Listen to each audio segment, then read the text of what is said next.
Obsession, a movie which released few months ago, became one of those horror movies people just couldn't stop talking about. But what made it stand out? The answer is simple. It doesn't rely on the usual horror movie formula.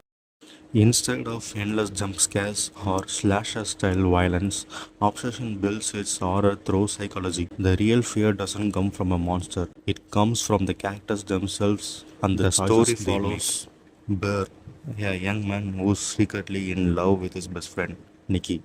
After taking terrible advice from his friend Ian and failing to confess his feelings, Burr buys a mysterious item called One Wish Willow. His wish seems harmless. I wish Nikki would love me more than anyone else. But if you have ever watched a story about cursed wishes, you already know where this is going. But the One Wish Willow itself is not, but the way he worded the wish became the curse. The wish comes true, but not in the way a bird expects. Instead of falling in love, Nikki becomes completely obsessed with him. She isolates herself from everyone else, attacks anyone who gets close to her, and eventually kills their friends Ian and At first, it seems obvious the movie is called Obsession because Nikki loses control. But that's exactly what the film wants you to think. The truly obsessed person isn't Nikki, it's Burr. The more story unfolds, the more Burr reveals himself as the villain. He doesn't actually care about Nikki's happiness. He only cares about having her.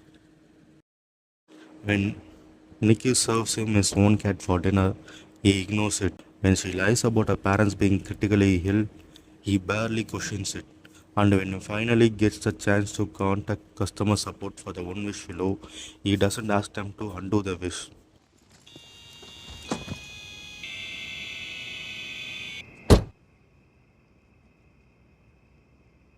Okay.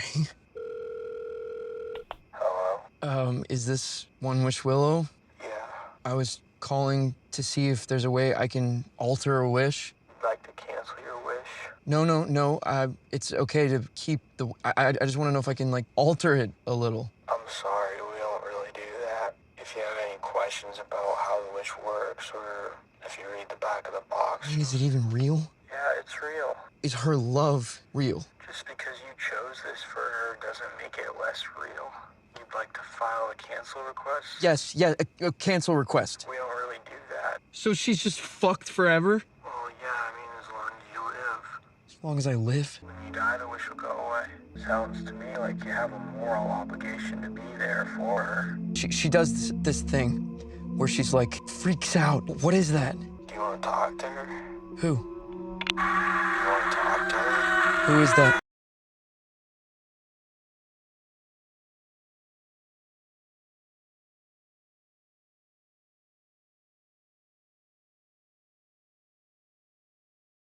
But simply wants to alter the wish so she could be with him more intimately.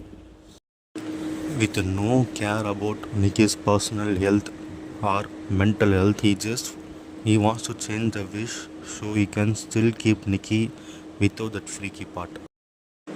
The moment that completely exposes Burr comes when Nikki desperately begs him for help. Instead of helping her, he calmly asks, "What's so wrong with being someone like me?"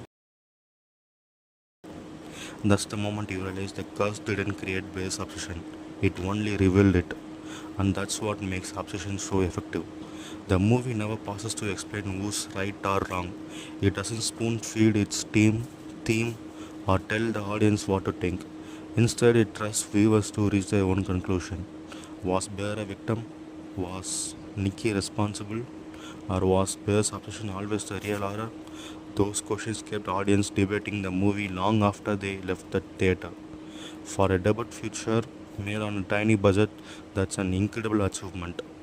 The film earned hundreds of times its production cost, launched its director's career, and even opened the door to working on a major franchise. That's what great horror does.